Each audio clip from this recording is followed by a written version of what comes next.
The sound of clinking silverware against ceramic plates filled the dining room as I stared across the table at Laura, my wife, my partner of 7 years. She was there, sitting just a few feet away from me, but she might as well have been 1,000 miles distant. Her fork moved robotically, twirling strands of spaghetti as though she were on autopilot. Her eyes, though, that was what gave her away. Glassy, distracted. She wasn't here with me, not really. For weeks, I'd noticed subtle shifts in her behavior. A muted phone on the table, a slightly nervous laugh when I'd ask her about her day. And then there was the way she avoided my gaze. It wasn't always this way. I remember when Laura couldn't wait to tell me about her day, even the mundane parts, what she had for lunch, the drama unfolding in her office. But now, it was like she couldn't stand being in the same room with me, let alone look me in the eye.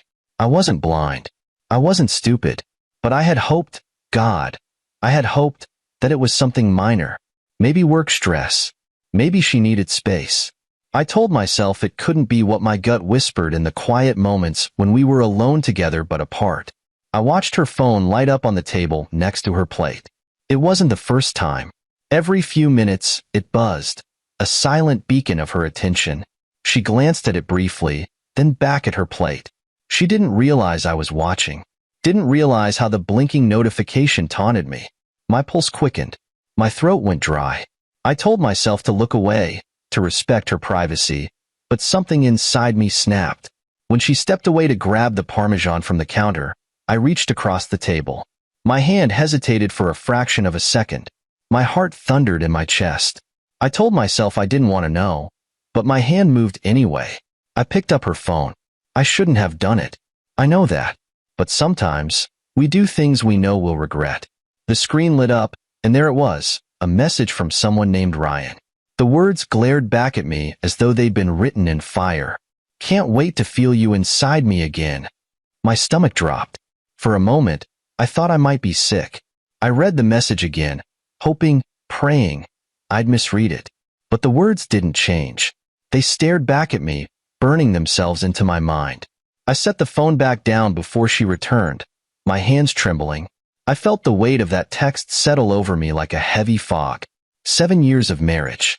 7 years of loyalty, laughter, and shared dreams. And this was how she chose to repay me? She sat back down, oblivious to the storm brewing inside me. Her fork moved to her plate, but all I could hear was the echo of that message in my head. Jason, are you okay? She asked, her voice cutting through my thoughts like a blade. I looked at her, at the face I had once thought I knew better than anyone else in the world. I wondered if I really knew her at all. Did I ever? For a brief moment, I thought about staying silent, letting the moment pass. But then I thought of Ryan. I thought of the text. And that's when I said it. Calmly. Collected. Cold. I hope the pasta tastes as good as the man you're texting can't wait to feel inside you. Her fork clattered to the plate. Her face went pale, her eyes wide with panic. She stared at me like I just ripped the tablecloth out from under her world. And maybe I had. Jason, she stammered, her voice barely above a whisper. I leaned back in my chair, folding my arms as I fixed her with a gaze that could cut steel. I wanted her to feel the weight of what she had done. I wanted her to feel exposed, vulnerable, guilty. Don't bother, I said. My voice was low, but each word was laced with venom. I already know. She sat frozen, her mouth opening and closing like a fish gasping for air. I wondered how long it had been going on, how long she had been lying to my face, kissing me goodnight while texting another man. I didn't want her excuses. I didn't want her lies. I wanted the truth. But most of all, I wanted to see how she would try to justify betraying the man who had given her everything. She froze, her pale face a canvas of shock and panic. It was the look of someone caught red-handed, the illusion she'd so carefully crafted crumbling before her eyes. For a moment, I wondered if she'd deny it, if she'd look me in the eye and spin some ridiculous excuse. But Laura just sat there, her fork still clutched in her hand like she was bracing for impact. Jason, I don't know what you're talking about, she finally managed, her voice weak, almost trembling. That was it. The last shred of patience I had left evaporated. Don't insult me, I said, My voice cold, steady. Don't you dare sit there and act like I didn't just see that message. Can't wait to feel you inside me again? Sound familiar, Laura? Or should I read it out loud? Her mouth opened, but no sound came out. She looked like she was trying to breathe through a panic attack, her chest rising and falling in rapid, shallow bursts. Good. Let her feel it. Let her drown in the weight of her own betrayal. Jason, I can explain. No, you can't, I interrupted, my tone slicing through her weak attempt at damage control. There's no explanation for this. You're sitting here at our dinner table, texting another man about how much you want him inside you. So, go ahead, Laura. Tell me, what exactly were you planning to explain? Her eyes darted around the room, like she was searching for an escape route, but there was none. Not from this. It's not what you think, she stammered. I couldn't help but laugh. A short, bitter sound that didn't feel like it came from me. Not what I think. What is it then, Laura? Enlighten me. Is this some kind of inside joke? A typo? Or did you suddenly develop a filthy texting habit with strangers while eating spaghetti? Her face flushed a deep crimson, and for a moment, I thought I saw the faint flicker of tears in her eyes. But I didn't care. Not anymore. You don't understand, she said, her voice barely above a whisper. Then make me understand, I shot back, leaning forward. Because from where I'm sitting, it looks pretty clear. You've been cheating on me, haven't you? Her silence was deafening. She lowered her gaze, her hands trembling as she set her fork down on the plate. I didn't mean for it to happen, she finally said, her voice cracking. Jason, please, you have to believe me. I didn't mean for it to get this far. My blood boiled at her words. You didn't mean for it to get this far? So what, Laura? You meant to text him during dinner? You meant to make plans to meet up with him? What, after dessert? No, she snapped, and for a moment, the panic in her voice turned to anger. It's not like that. You don't know what it's been like for me. Stop, I said, my voice low but firm. Don't you dare turn this around on me. Don't you dare make yourself the victim here. You're the one who lied to me. You're the one who betrayed me. So, no, Laura, I don't care what it's been like for you. She flinched, her hands clenching into fists on the table. For the first time, the mask of panic and guilt gave way to something else, defiance. Fine, she said, her voice suddenly sharper, colder. Yes, Jason, I've been seeing someone. Is that what you wanted to hear? You're right. I've been cheating on you. But maybe, just maybe, you should ask yourself why. I felt the words hit me like a slap, but I didn't let it show. Instead, I leaned back in my chair, crossing my arms as I stared her down. Why? Oh, please, Laura, enlighten me. Tell me why you decided to betray the man who gave you everything. Go ahead. I'm listening. She glared at me, her jaw tightening. Because I've been miserable, Jason. Because you're so caught up in your own world, you don't even see me anymore.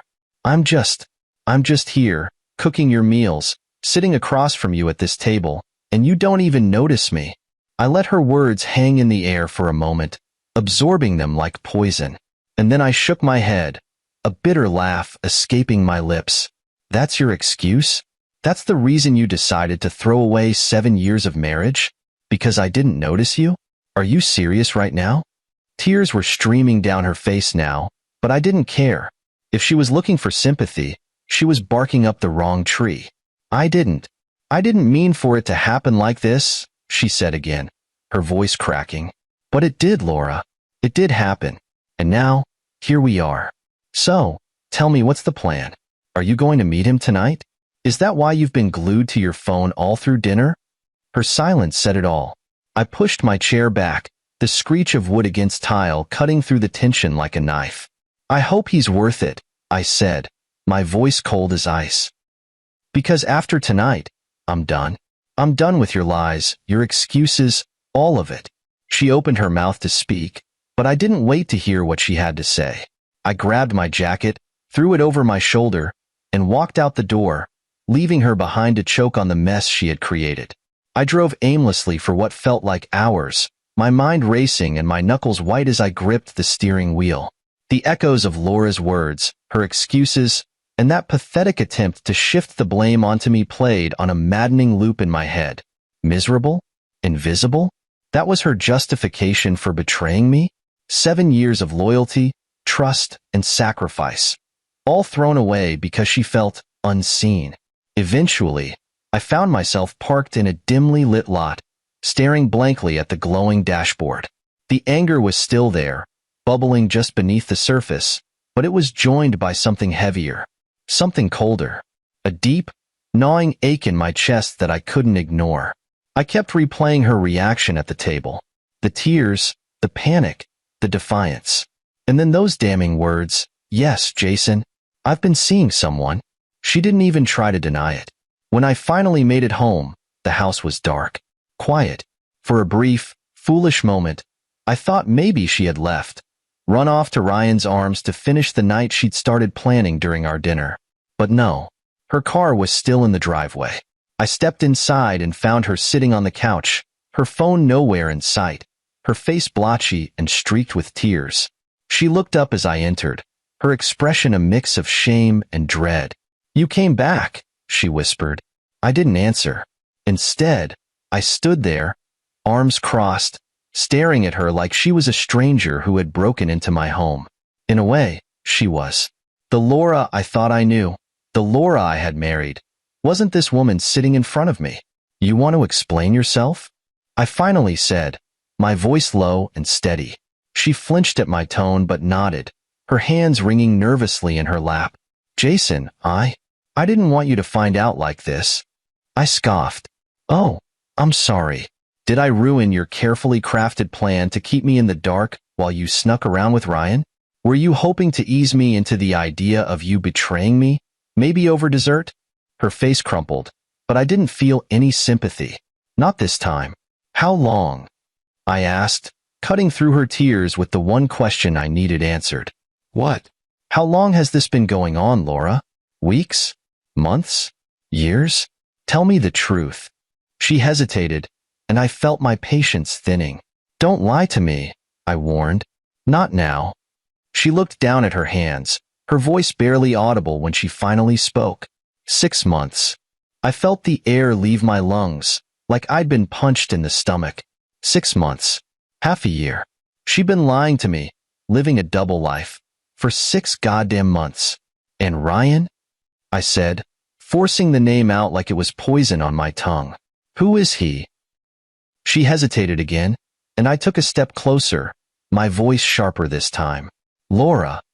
He's someone I work with," she admitted. "He's in my department." Of course. That explained the late nights at the office, the sudden work trips, the guarded phone calls. How could I have been so blind? "What else, Laura? What else have you been lying about?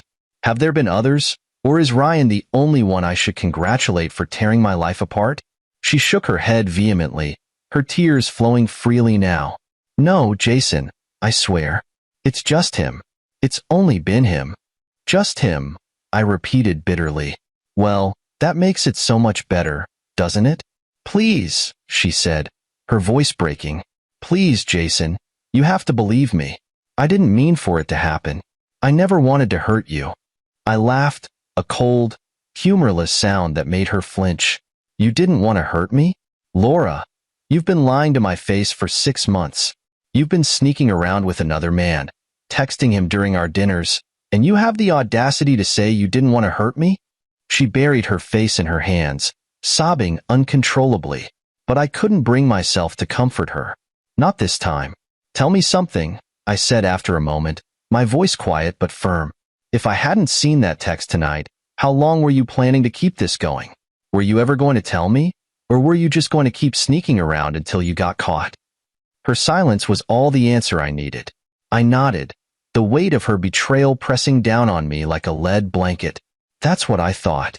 "Jason, please," she said, looking up at me with pleading eyes. "I know I messed up. I know I hurt you. But I still love you. I do. We can fix this. We can work through it.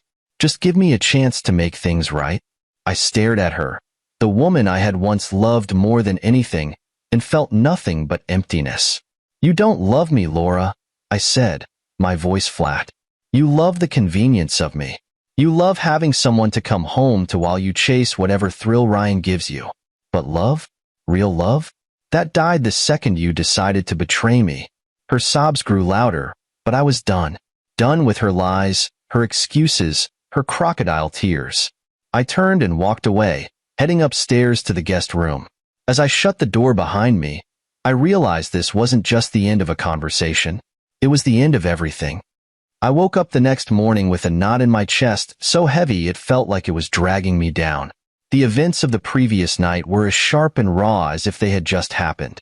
I had replayed every second of the confrontation with Laura 100 times in my head, each time feeling more foolish for how long I'd let things slide. How long had I ignored the signs? How long had I clung to the illusion that we were fine, that she was fine, that we could still work? But the truth was staring me right in the face now, and there was no denying it. When I walked downstairs, Laura was already in the kitchen, her face pale, her hair a disheveled mess. She looked as though she hadn't slept either, and maybe that should have offered some comfort. But it didn't.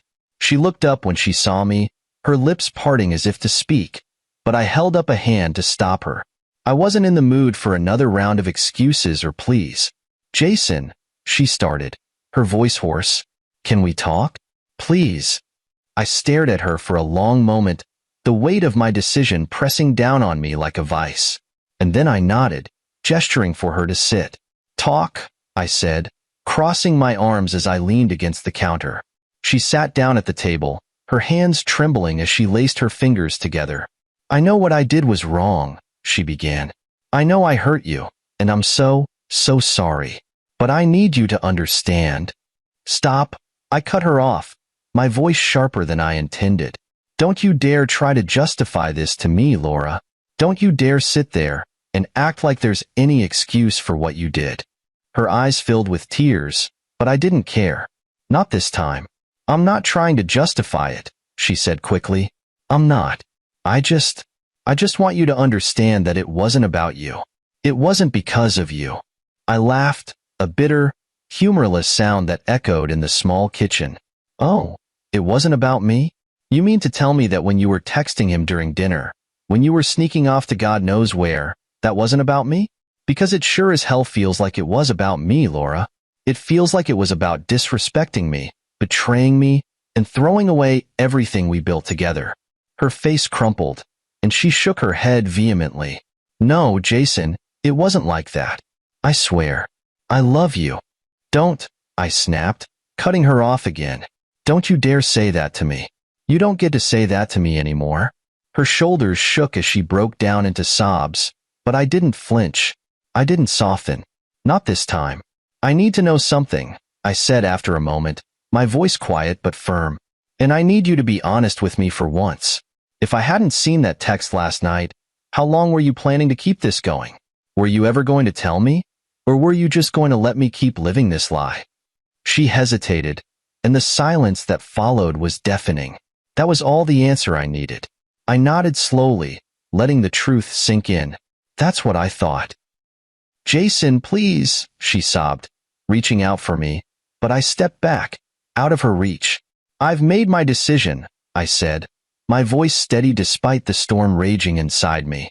I'm leaving. I don't know where I'm going yet, but I can't stay here. Not with you. Her sobs grew louder, but I didn't let them sway me. I turned to walk away, but she called after me, her voice desperate. Jason, wait. Please, just give me a chance to fix this. We can go to counseling. We can work through this. Please, just let me try. I stopped in my tracks, turning back to face her. The hope in her eyes was almost painful to look at, but I forced myself to meet her gaze. You want to fix this? I said, my voice low and cold. Then go tell Ryan it's over. Pack up your things and leave this house. Because the only thing that's getting fixed here is me, and I can't do that with you around. Her face crumpled, and I saw the hope drain from her eyes. But I didn't care. Not anymore. Without another word, I turned and walked out the door, leaving her sobbing at the kitchen table. As I stepped outside and felt the cool morning air hit my face, I realized that this wasn't just the end of a fight. It was the end of us. The silence was deafening as I drove away from the house. For the first time in 7 years, I wasn't driving to work, to the store, or to meet Laura for one of our date nights. I wasn't driving to anything familiar. I didn't have a destination. I just drove. I thought the fresh air and open road would help me clear my head, but the weight of what had happened hung over me like a storm cloud. My mind raced, every word, every tear, and every excuse Laura had uttered replaying in a relentless loop. She loved me? How could she say that after everything? After Ryan? After 6 months of lying to my face? The more I thought about it, the more it felt like a bad dream. Surely, I'd wake up at any moment, roll over in bed, and find Laura beside me, sleeping peacefully, her phone resting on the nightstand like it always did. But no matter how tightly I gripped the steering wheel, no matter how many times I blinked, I didn't wake up. This wasn't a dream. This was my life now. Eventually, I pulled into the parking lot of a cheap motel on the outskirts of town. It wasn't much. A flickering neon sign, cracked asphalt, and an office that smelled vaguely of mildew. But it was far enough from home to feel like a different world.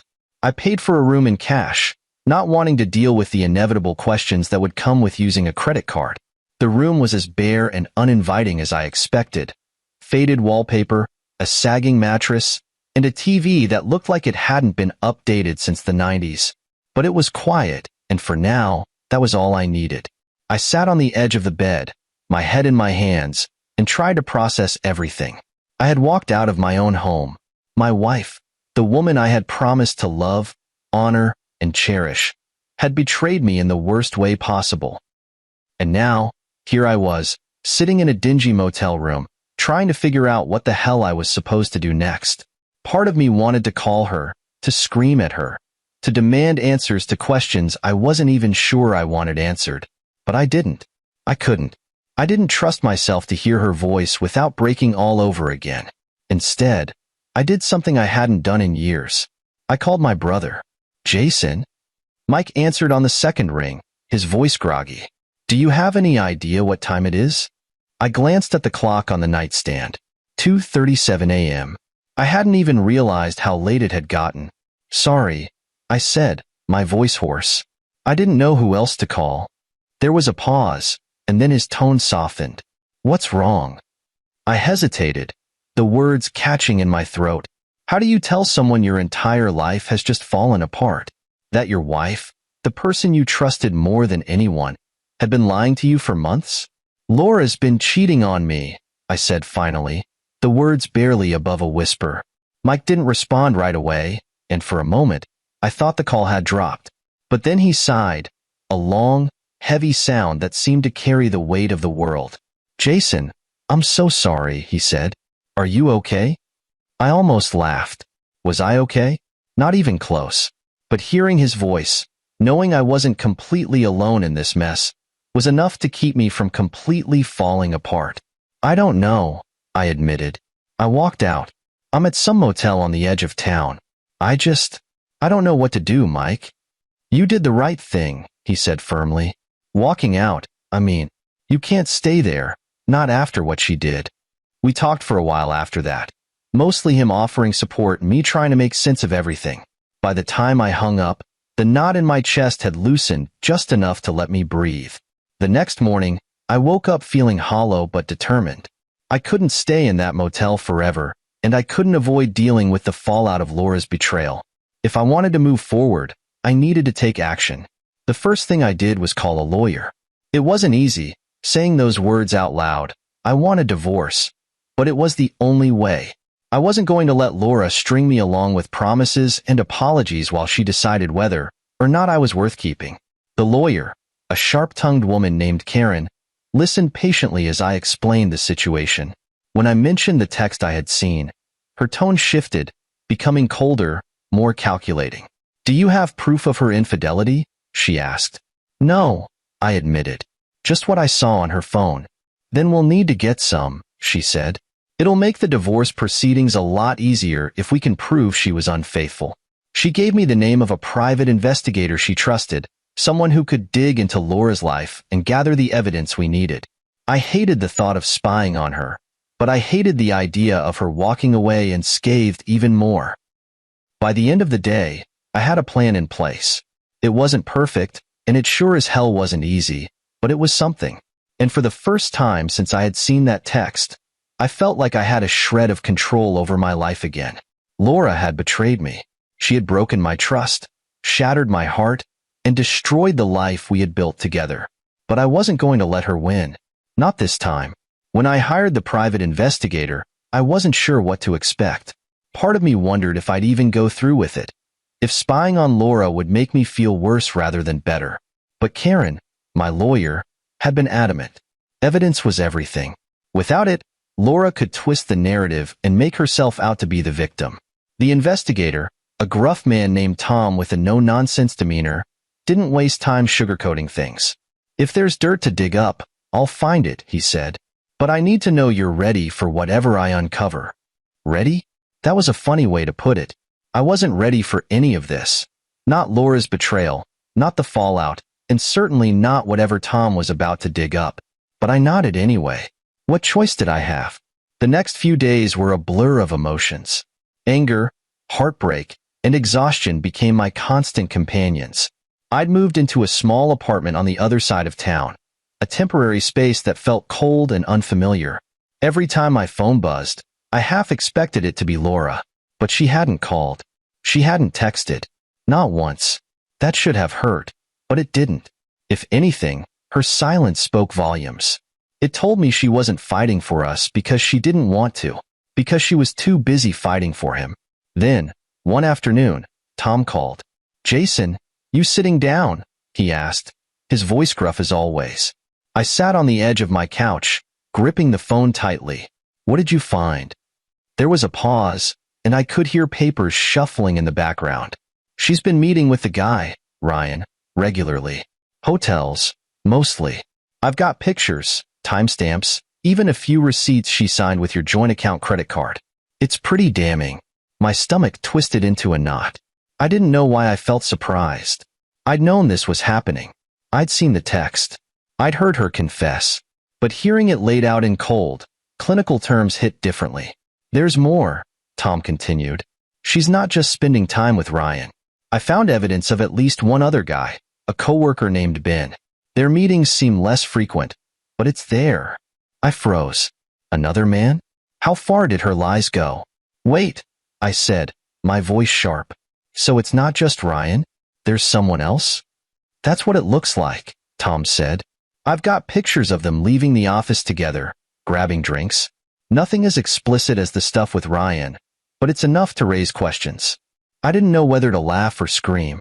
For months, Laura had been weaving a web of deceit, and I'd been blind to all of it. How many nights had I sat at home, thinking she was working late, when she was out with someone else? How many times had I kissed her goodnight, completely unaware of what she'd been doing behind my back? Tom wrapped up the call by promising to send over the full report, complete with all the evidence he'd gathered. "This should give your lawyer plenty to work with," he said. "If you want to go scorched earth, now's the time." Scorched earth. The words lingered in my mind long after the call ended. Was that what I wanted? To burn everything down? To drag Laura through the mud the way she had dragged me? I poured myself a drink and sat by the window, staring out at the city lights as I tried to make sense of my emotions.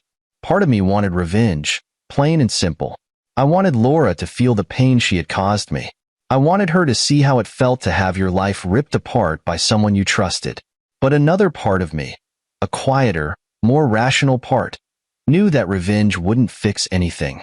It wouldn't undo the betrayal. It wouldn't erase the text messages, the lies, or the nights she'd spent with other men. No, revenge wouldn't fix anything. But justice? Justice was a different story. The next morning, I met with Karen in her office, handing her the thick folder of evidence Tom had compiled. She flipped through the photos and receipts with a neutral expression, her lawyer face firmly in place. "This is good," she said, nodding. "Really good. With this, we can prove infidelity beyond a shadow of a doubt. That'll give us leverage in court." "Leverage?" I asked. Karen leaned back in her chair, her sharp eyes locking onto mine. "Infidelity changes the game, Jason. It strengthens your position. It means we can argue for a larger share of assets, maybe even alimony. And if she tries to fight it, we've got the receipts to back it up." I nodded slowly, the weight of her words sinking in. This wasn't just about revenge. This was about protecting myself, about making sure I didn't walk away from this marriage with nothing while Laura got to keep everything. "Do it," I said finally. "Whatever you need to do, do it." Karen smiled, a shark-like glint in her eyes. "Consider it done." As I left her office, I felt a strange mix of emotions. The pain of Laura's betrayal was still there, but so was a flicker of something else: determination. Laura had made her choices. Now it was time for me to make mine. When the first court date arrived, I felt like a soldier preparing for battle. My emotions were raw, my nerves frayed, but I walked into that courtroom with my head held high. I wasn't there to plead or negotiate. I was there to make Laura face the consequences of what she had done. Karen, my lawyer, was a force of nature. Dressed in a sleek suit and armed with a stack of evidence, she approached the proceedings like a predator stalking her prey. Laura's lawyer, a middle-aged man with a mild demeanor, didn't stand a chance. As we sat down at our respective tables, I stole a glance at Laura. She looked different. Smaller, almost. Her once confident posture was slouched, and her eyes avoided mine. I wondered if she regretted anything, or if she was just upset that she had been caught. The hearing began, and Karen wasted no time laying out our case. She presented the photos, the receipts, the damning text messages, all of it. Each piece of evidence landed like a hammer blow, and I could see Laura squirming in her seat. Her lawyer tried to deflect, claiming that the photos were taken out of context and that the texts didn't prove intent. But Karen was relentless. "Your Honor," she said, her voice sharp and unwavering, "the evidence clearly demonstrates a pattern of infidelity and financial misconduct. Mrs. Walker didn't just betray her husband emotionally. She misused their joint finances to fund her extramarital relationships. The credit card statements and receipts leave no room for doubt." Laura's lawyer attempted to argue that their relationship had been strained, that I had been distant and unavailable. It was the same excuse Laura had tried to use at the dinner table. But Karen was ready for that, too. "Marital dissatisfaction does not justify betrayal," she countered. "Mr. Walker deserves justice, not excuses." I sat there, watching the back and forth like a spectator at a tennis match. Part of me felt vindicated, but another part of me just felt tired. I didn't want to be here, dissecting my marriage in front of a judge and a room full of strangers. But I knew it was necessary. When the hearing adjourned for the day, Karen pulled me aside. "This is going well," she said, her tone brisk but reassuring. "The evidence is solid, and the judge seems receptive. If we keep this up, we'll come out ahead." I nodded, though I wasn't entirely sure what coming out ahead even looked like anymore. No matter how the court ruled, I couldn't get back the years I had spent with Laura. I couldn't erase the memories of her betrayal or the pain it had caused me. The next few weeks were a whirlwind of legal filings, negotiations, and tense court appearances. Laura and I barely spoke outside of the courtroom, and when we did, it was through our lawyers. The woman I had once shared everything with now felt like a stranger I was locked in battle with. But slowly, things began to shift. Karen's strategy was working. The evidence was undeniable, and Laura's attempts to paint herself as the victim fell flat. By the time the final hearing arrived, I could see the defeat in her eyes. She knew she had lost. The judge's ruling was as fair as I could have hoped for. I was awarded the lion's share of our assets, including the house. Laura was ordered to repay the money she had misused from our joint account, and her request for spousal support was denied. As the judge read the final verdict, I felt a wave of relief wash over me. It wasn't joy or triumph. It wasn't even satisfaction. It was just relief. When the hearing ended, Laura approached me for the first time since this all began. She looked up at me, her eyes red and puffy. "Jason, I held up a hand, cutting her off. "Don't," I said quietly. "There's nothing left to say." She nodded slowly, tears streaming down her face. For a moment, I almost felt sorry for her. Almost. Walking out of that courthouse, I felt like I could finally breathe again.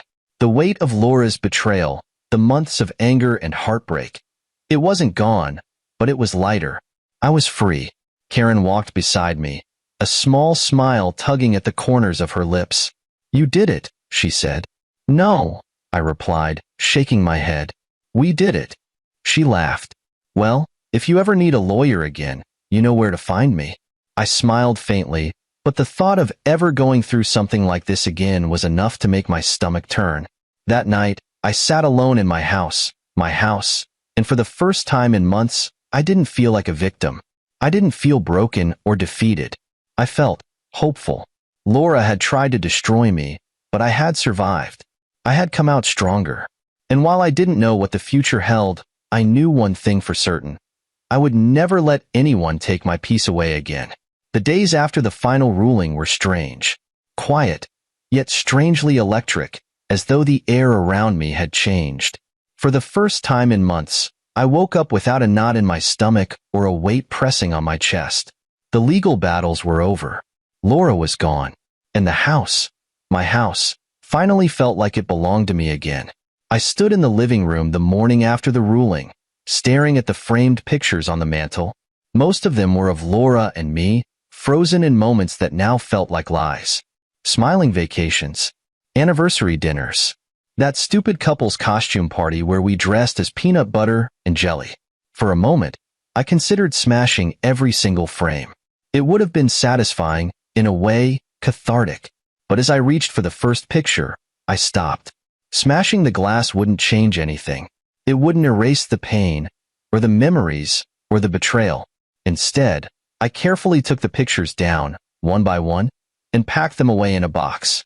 Not because I wanted to keep them, but because I needed space, physical and emotional, for something new. Over the next few weeks, I threw myself into rebuilding my life. It started small. Redecorating the house, rearranging furniture, even painting the walls a different color. It was amazing how something as simple as a fresh coat of paint could make a space feel new. But it wasn't just the house I was rebuilding. It was me. I started going to the gym again, something I hadn't done since the early days of my marriage. At first, it was just a way to burn off the residual anger, but over time, it became something more. Each mile on the treadmill, each weight lifted, felt like reclaiming a piece of myself that I'd lost along the way. I also reconnected with old friends, people I hadn't seen in years because I'd been so wrapped up in my marriage. Some of them were surprised to hear from me. Others weren't. "About time," my old college buddy Nate said when I called him. "I was starting to think Laura had you locked in the basement or something." We laughed, and for the first time in what felt like forever, it didn't feel forced. But the biggest change came when I decided to do something meaningful with the pain I'd endured. For weeks, Karen had been urging me to channel my experiences into something productive. "You've got a story, Jason," she'd said. "And trust me, there are people who need to hear it." At first, I brushed her off. What good could my story do anyone else? But the more I thought about it, the more I realized she was right. There were people out there, men and women, who had gone through the same betrayal I had, who felt broken and lost and unsure of how to move forward. Maybe, just maybe, my story could help them. That's how the idea for the support group was born. I called it From Ashes to Strength. It started small, just a few people I connected with online, meeting at a local community center. We shared our stories, our struggles, and the small victories that came with rebuilding our lives. At first, it was hard to open up. Talking about Laura, about Ryan, about everything she'd done, felt like ripping off a scab. But as I shared, something amazing happened. The shame and anger I'd been carrying started to fade, replaced by a sense of connection and purpose. The group grew quickly, and before long, we were hosting workshops and events, offering resources for people dealing with infidelity and divorce. It wasn't just about venting, it was about empowerment, about taking the worst moments of our lives and using them as fuel to create something better. Through it all, I found myself again. Not the Jason who had been beaten down by betrayal, but the Jason who had dreams, passions, and a fire inside him that no one could extinguish. One night, as I was cleaning up after a group meeting, Nate stopped by with a six-pack of beer. "Man, I gotta say," he said, cracking open a can, "I've never seen anyone bounce back like you have. It's kinda inspiring. I smiled, leaning back against the table. You know, I didn't think I could do it at first. But the thing about hitting rock bottom, there's nowhere to go but up. We clinked our cans together, and for the first time in a long time, I felt at peace. 6 months after the court's ruling, life was finally starting to feel like mine again. Not the life I had with Laura, that was gone. What I had now was something different, better, even. It wasn't perfect, but it was mine. The support group, from ashes to strength, had grown in ways I never imagined. What started as a small circle of people sharing their stories had turned into a movement of empowerment. I found purpose in helping others rebuild their lives, and in turn, it helped me heal. One evening, I hosted a small fundraiser for the group. It wasn't anything extravagant, just a cozy gathering at a local event space. The room was filled with people I'd come to know and care about, all of us bound by shared pain and the determination to move forward. That's when I met her. It was toward the end of the night. I was mingling with guests, thanking them for their support, when a woman approached me. She was striking in a way that caught me off guard. Not just because of her looks, though she was undeniably beautiful, but because of the warmth in her smile. "Jason Walker?" she asked, her voice carrying a hint of curiosity. "That's me," I replied, offering my hand. She shook it firmly, her hazel eyes meeting mine with an intensity that made me feel like she could see right through me. "I'm Natalie Hayes. I heard about your group through a friend, and I just wanted to say thank you. What you're doing here is incredible." "Thank you," I said, feeling a little caught off guard. "It's been a journey, that's for sure." She nodded, her expression thoughtful. "I can imagine. I went through something similar a few years ago. It's amazing how much strength people can find in the midst of heartbreak." We talked for a while after that, standing in the corner of the room as the rest of the crowd mingled around us. Natalie told me about her own experience with betrayal, how she'd come out of it stronger, and how she'd found new meaning in helping others. There was an ease to the conversation, a connection that felt natural. I found myself laughing at her jokes, leaning into the warmth of her presence. It wasn't forced or awkward. It just was. As the night wound down, Natalie glanced at her watch and smiled. "I should probably head out," she said, "but I'd love to talk more. Maybe over coffee sometime?" For a moment, I hesitated. Letting someone new into my life felt risky, like stepping onto unsteady ground. But then I looked at her smile, her kind eyes, and the way she seemed genuinely interested in who I was. Not what I'd been through, but who I was becoming. "I'd like that," I said, pulling out my phone. "Let me give you my number." The next day, as I sat at my kitchen table with a cup of coffee, I found myself thinking about Natalie. It wasn't just the way she looked or the way she spoke. It was the way she made me feel. Hopeful. Like maybe, just maybe, I could move on from the wreckage of my past and start building something new. Over the following weeks, Natalie and I got to know each other. We started with casual coffee dates, but it wasn't long before we were spending hours talking about everything from our favorite books to our biggest fears. She was funny, smart, and grounded in a way that made me feel at ease. For the first time in what felt like forever, I allowed myself to feel something other than anger or sadness. I felt light. I felt alive. One evening, as we walked through a nearby park, Natalie stopped and turned to me. "You've been through so much," she said, her voice soft. "But you're still standing. That says a lot about who you are, Jason." I smiled, the words sinking in. "I guess I had two choices," I said. "Let it break me, or use it to grow." "And you chose to grow," she said, her eyes shining. "That's rare. And it's why I think you're going to be okay." In that moment, I realized she was right. I was going to be okay. The pain of Laura's betrayal would always be a part of my story, but it didn't define me anymore. It was just a chapter, a painful one, yes, but not the whole book.